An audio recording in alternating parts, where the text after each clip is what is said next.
Justice for Ajith Kumar.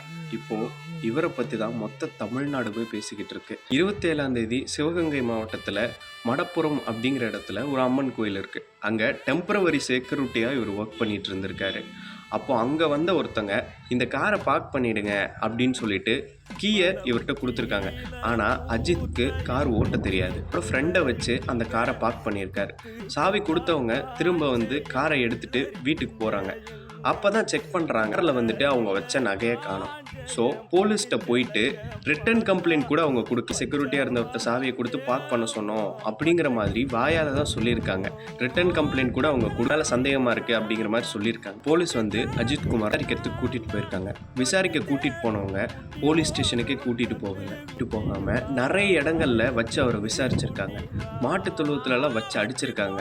அவரை இரும்பு rod வச்சு பைப்பு வச்சும் அடிச்சிருக்காங்க. போலீஸ் அடிக்கிற மாதிரி சில சிசிடிவி ஃபுட்டேஜஸ் வந்துச்சு. பார்க்குறப்ப அவங்க ஃபேமிலி எவ்வளோ கஷ்டப்பட்டுப்பாங்க.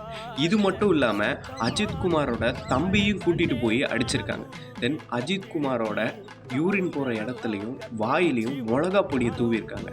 இந்த கொடுமையெல்லாம் அனுபவிச்சதுக்கப்புறம் அஜித் குமார் இறந்துடுறாரு. 40க்கும் மேற்பட்ட இடங்கள்ல காயம் இருக்கிறதா ஃபாரன்சிக் ரிப்போர்ட் சொல்லுது. கழுத்துல ப்ரெஷர் ஏற்பட்டனால தான் அவர் இறந்துட்டாரு அப்படிங்கிறதையும் ஃபாரன்சிக் ரிப்போர்ட் சொல்லுது. தமிழ்நாட்டில் கடந்த 4 வருஷத்துல மட்டுமே 22க்கும் மேலே லாக்அப் டெத்ஸ் நடந்திருக்கு.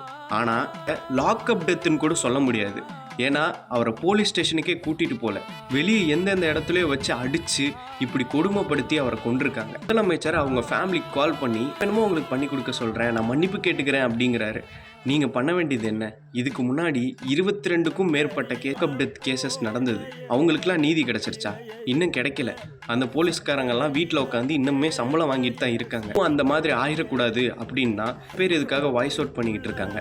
போலீஸ்காரங்களுக்கு கடுமையான தண்டனை கிடைக்கணும். அவங்களை சஸ்பெண்ட் பண்ணுறது, வேலையை விட்டு தூக்குறதுனால எந்த பிரயோஜனமும் இருக்கிற மாதிரி தெரியல. ஏன்னா இது கடந்த 4 வருஷத்துல இது மாதிரி நிறைய நடந்துருச்சு. அவங்களுக்கு கடுமையான ஒரு தண்டனை கொடுக்கணும். அவங்க பண்ணியிருக்கிறது ஒரு கொலை. போலீஸால இறந்த அவருக்கும், சில பாதிக்கப்பட்ட அவரோட தம்பிக்கும் கண்டிப்பா நீதி கிடைக்கணும்.